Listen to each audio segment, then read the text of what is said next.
Welcome back to Next Gen Console Watch, our show following all the news on the PlayStation 5 and Xbox Series X. I'm Damon Hadfield, and as always, I am joined by Jonathan Dornbush, host of IGN's PlayStation podcast, Podcast Beyond. Beyond. Hey, Damon.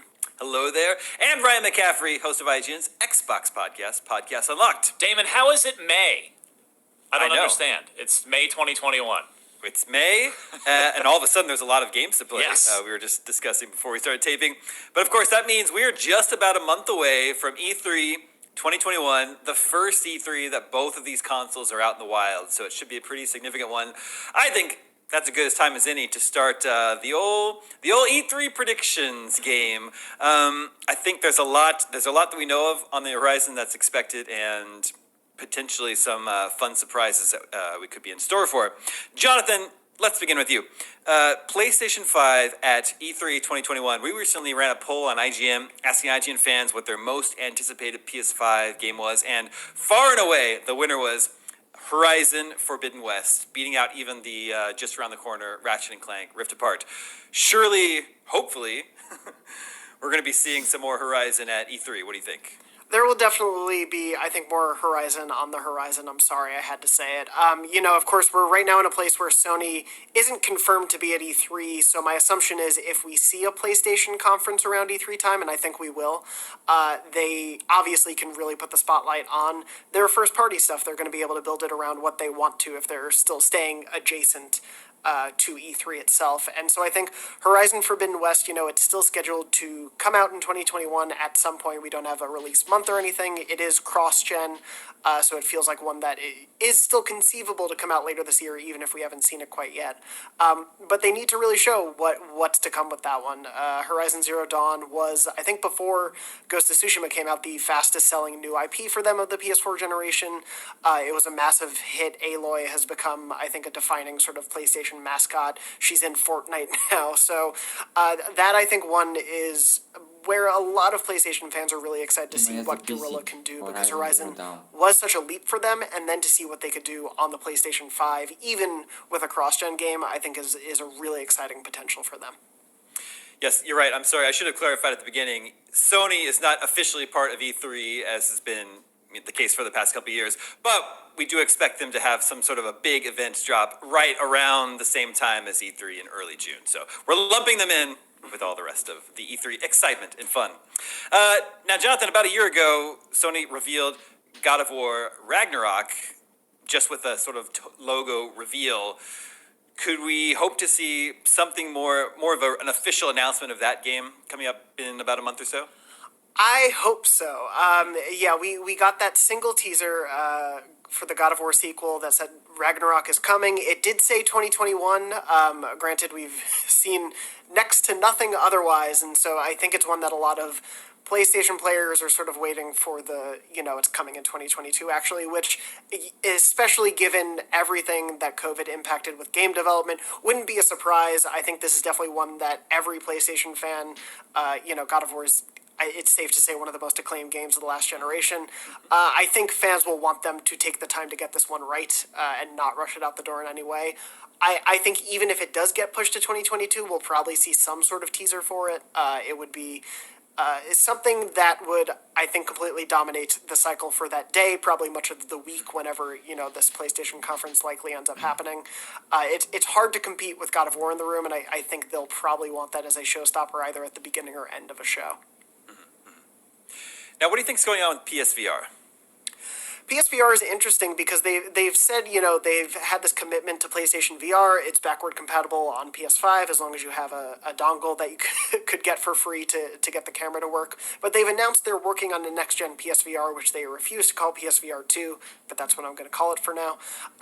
We know that they're working on that to some extent. They've already shown us the controllers for, which I was actually quite surprised they showed so quickly and so early, given they seem to imply it was a little bit further away. My guess is that something that we're either looking at in 2022 or maybe 2023, given, what delays may cause. But I wouldn't be surprised if they start to tease what's coming there, because we know that the controllers will use haptic feedback and the adaptive triggers that the DualSense do. They're meant to be much more sophisticated controllers than the decade-old PlayStation Move controllers we're still using for PSVR games. I think there's definitely a potential for a lot of excitement there. especially with how successful Astro's Playroom was with the launch of the PS5. Suddenly Astro's is a much bigger name, and Astrobot Rescue Mission was sort of the defining PSVR game. It was sort of the reason to get a PSVR headset over maybe other VR headsets. And so I wouldn't be surprised if they start to tease that stuff out, but they're definitely, in the midst of launching a brand new console still. Supply shortages are still a real thing. So I don't think it'll be a major showcase piece, but I wouldn't be shocked if we hear a little bit about it. Well, of course, Ratchet and Clank Rift Apart is set to launch right in the middle of E3. That's the next PS5 exclusive. Insomniac also delivered Spider-Man, and they had Miles Morales at launch. Is it too early to start thinking about another Spider-Man game? I don't think so, given how well-received Miles Morales was, not just by us, I say as the person who reviewed it, but I think in general that game was very well praised. We've heard great sales success about it. I think even if it is a short cinematic type of teaser, with that one being a little bit further out, again, letting people know there is a new Spider-Man on the way in the same way that they let us know that a new God of War was on the way with such a simple teaser, I think would be exciting enough, and we're early enough in the generation where a short teaser like that is almost more acceptable than when you're later in the generation and you're kind of just like, well, I just want to see the games. I think right now, if they said whatever this new Spider-Man is coming, there's been post-credit teaser scenes in both the original Spider-Man and Miles Morales that heavily indicate where the story could be going. I think they might want to at least, hint at what's to come for sure. And as for third-party support on PS5, Deathloop was supposed to be out this month. That's been delayed to later this year. Ghostwire Tokyo is coming up in October. What do you expect to see third-party-wise, maybe in terms of exclusives for PS5 or for PS5 around E3? I think they'll definitely make up a big part of what PlayStation has to show off. They did for both the summer and September showcases last year for the PlayStation 5. A lot of those games, of course, came out around launch, like The Pathless and Bugsnax and many more. But we have a lot that we don't have answers for, like Ghostwire, as you were mentioning. Deathloop got pushed, so it's possible to see that again. Though at this point, I don't want them to overexpose it too much, and I kind of want to just be able to play that game. But there's stuff like Kena, Bridge of Spirits, which we know is coming in August.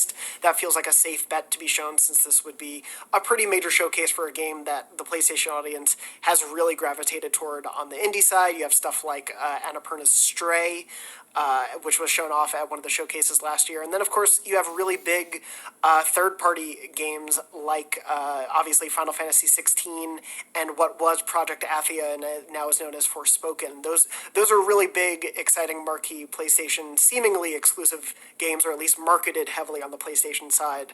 And with Final Fantasy VII Remake Intergrade coming out just a couple weeks or days after the E3 period, it feels like Square could potentially have a presence with Sony as well.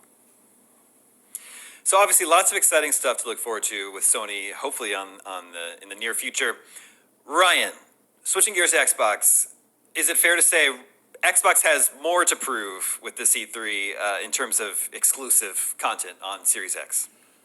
Yeah, I think that's still fair to say. They did show a lot of exclusive content last year at their summer showcase in July, but now it's about delivering on that stuff and actually having those games be excellent, be, not just 7s and 8s, but 9s and 10s. That's what really it's going to be all about to change the narrative for Microsoft as far as the lack of exclusive games, which is a fair narrative to have about them right now, and for really most of the last generation. But there is a lot to look forward to. I think, Damon, it starts. I don't think Halo's the biggest thing. I'll get to that in a minute. Okay. But I think Halo is certainly the most prominent thing heading in. Which, yes, I'm sure we'll get a re-reveal for the Halo Infinite campaign after the disappointing showing last summer. But also remember, they've announced that Halo multiplayer is always a big deal. It's going to be free to play. That was a big announcement, but they haven't actually shown it yet. So I expect we'll get a proper multiplayer reveal of Halo alongside, maybe bookending the conference for all I know, alongside the new campaign demo. Mm-hmm. And of course, now Microsoft owns Bethesda. So there's that whole lineup of games that Microsoft could reveal. Anything from the Bethesda side that you expect or hope to see at E3? Yeah, that's where the biggest thing that I alluded to a moment ago, I think bigger than Halo, at least as far as the announcement goes, the anticipation, because Halo has already been announced, it has already been shown. Starfield, that is the ace up Microsoft's sleeve, courtesy of Bethesda. The new Todd Howard game, this is a new Bethesda game. There's just, it's a new intellectual property, which, they've been working on Elder Scrolls and Fallout for decades now. So This is a brand new Todd Howard directed experience from Bethesda Game Studios, a science fiction open RPG. I mean, this definitely is going to be probably the most anticipated new thing coming out of Microsoft's conference. And I'm one of those people. I cannot wait to see what that game actually is. So I think all we've gotten on that game is a very short little teaser thing at an E3 at least a couple years ago now. What makes you think now's the time to really reveal Starfield?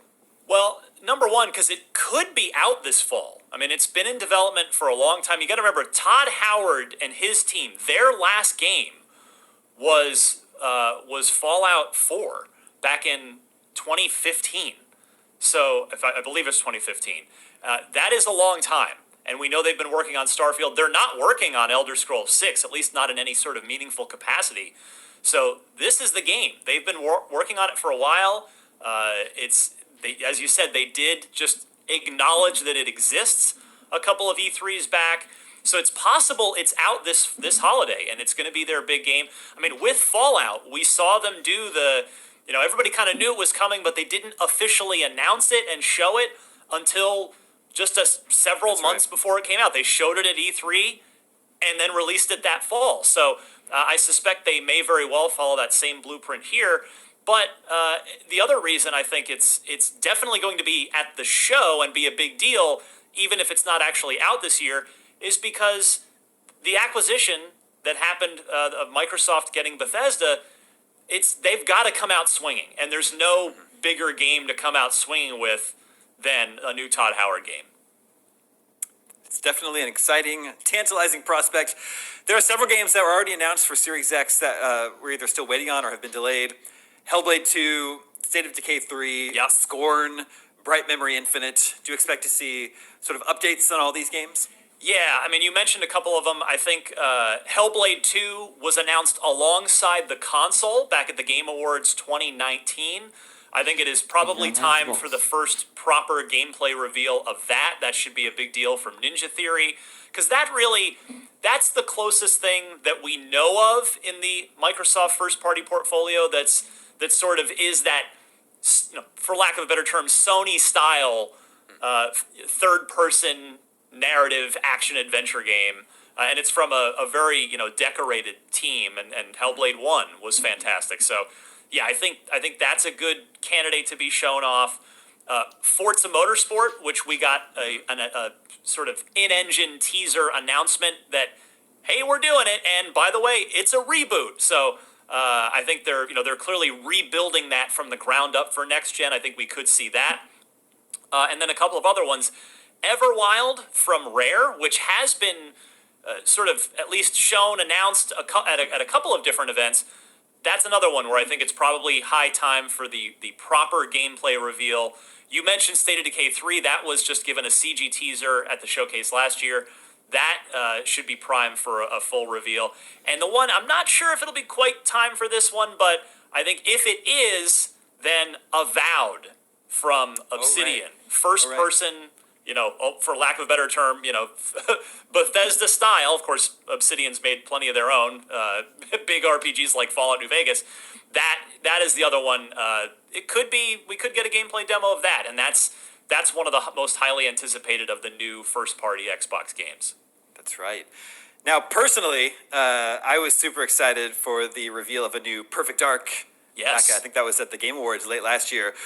What are your thoughts, Ryan? Any chance we get a little bit more details on the new Perfect Dark? My gut tells me it's too early, but it is just a gut, and I don't have any sort of inside info on that. But yeah, given, as you mentioned, the timing, it was only finally announced at the Game Awards, which was, I guess as we record this, the last major gaming event. I doubt we're going to see that one just yet, but I would absolutely be thrilled to be wrong about that. If I remember correctly, Elden Ring, I believe, was revealed during the last Microsoft press conference at an E3. E3 2019, yeah. That's easily one of the most anticipated games for their audience, in spite of the fact that there's been virtually no information released since then. Any chance we get sort of I guess it might be due for a re-reveal even for that this time around, for Elden Ring, that is. Yeah, that is probably the biggest third-party game that we might see as a pleasant welcome surprise at Microsoft's stage. I mean, you're talking about George R.R. Martin and From Software. That is a heck of a partnership, and yeah, it literally almost every IGN comments section, whether it doesn't even matter what the subject of the article above is.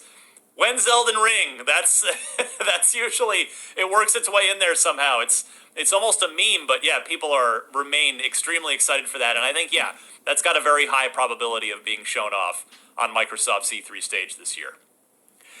We're running short on time. There's a lot more games we could talk about. Ubisoft is going to have a presentation. They'll surely have Far Cry 6, the remake of Prince of Persia: Sands of Time. They recently announced a Star Wars game.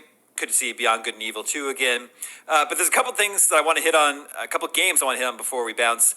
Jonathan, I want your thoughts on these from WB, Gotham Knights and Hogwarts Legacy. WB is an interesting one because we did just get word that there's going to be another DC fandom this year, and that was, I think, probably the biggest single day event that we had last year. That one was really big with the reveals of stuff like that. I wouldn't be surprised if we see some of those games, but in terms of all that stuff, we did see a lot of delays out of WB as well earlier this year, and so I could see them holding back for their own event, maybe doing a teaser here or there. Gotham Knights is probably the one we've seen the most of, so we might get a little bit more of a gameplay trailer or something there as part of a package, but I honestly wouldn't expect a huge blowout from them until Fandom. Got it. Fandom comes up a little bit later in the summer. It'll be the second year for that. Okay, a quick news hit before we get to last week's poll. We found out today that the Mass Effect Legendary Edition will run 120 frames per second on Series X, but only 60 frames per second on PS5. No reason was given for this, but EA did confirm this. So I'm not personally a big frame rate guy myself. I'm not sure that this really affects my decision on what platform to play on. But Jonathan, what do you think? Is this a blow for Sony? Is this a win for Microsoft? I mean, my guess is that right now, at least, the audience who has both consoles probably was deciding where they were going to play it already. Definitely, if you happen to own both, and frame rate does matter to you, probably want to go for Xbox. I, like you, Damon, have never really been a huge frame rate person. As long as it runs stably, I'm okay with it. But it's certainly, it's an interesting one that I do wish we had more comment on, because I'm genuinely curious about sort of the tech side of it and why that's happening. But in terms of whether this is a pattern we'll see going forward, I'm really fascinated to know what happens from here, because this is a game that is from last gen. It doesn't have native PS5 and Xbox versions. But yeah, it's, I think every single third-party game from now on is going to get those comparisons, because so much of the lead up to the launch of these consoles was which is the more powerful, which has the better abilities for these things, which SSD is going to allow for the better running games. We're going to be seeing that, I think, play out a lot over the coming months and years. And Ryan, there's obviously been a lot of older games getting an FPS boost on Series X. What was your reaction to this news about the Mass Effect Legendary Edition? I mean, it's great to see, because the original expectations set by EA on this was, remember, they announced it for PS4 and Xbox One and PC, of course. They never said that they're going to enhance anything for the new consoles. So I'm glad to see a change of heart there. And I'm really glad to see them take at least some advantage of the inherent horsepower in the PS5 and the Xbox Series X. I'm with you on this one. I mean, if Mass Effect's a role-playing game. Yes, it has plenty of shooter elements. I don't need 120 frames for this. I would much rather have a higher quality visual experience. So yeah, I'm going to be playing on Series X in the 4K 60 frames per second high quality mode. I am definitely looking forward to revisiting Mass Effect. I haven't played any of those games since they were originally released. Me too. I've never played them. Oh, well, you're in for a treat. You are. Real quick, I previously mentioned the poll we ran about most anticipated PS5 games, and as I mentioned, Horizon Forbidden West was the clear winner with the IGN audience. Ratchet & Clank Rift Apart was number 2, followed by Deathloop, then Kena Bridge of Spirits, and Ghostwire Tokyo. But that one's still a little bit further off. Maybe as we get a little bit closer to spooky season, people will be a little bit more excited for that spooky game. We've got a new poll for you to vote on for next week. We want to know what you think. What unannounced game could first appear at E3 2021? Witcher 4, new Assassin's Creed game, GTA 6. That one might be a long shot, although I know it is highly, highly anticipated. Make sure to vote at IGN.com, and we will share the results with you next week. And that just about does it for this edition of Next Gen Console Watch. We'll be back same time, same place next Friday, 6 a.m. Pacific, 9 a.m. Eastern, with more PlayStation 5 and Xbox Series X news. Thank you to both Ryan and Jonathan. Thank you to Red, working behind the scenes, making this show happen. My name is Damon. We'll see you next week.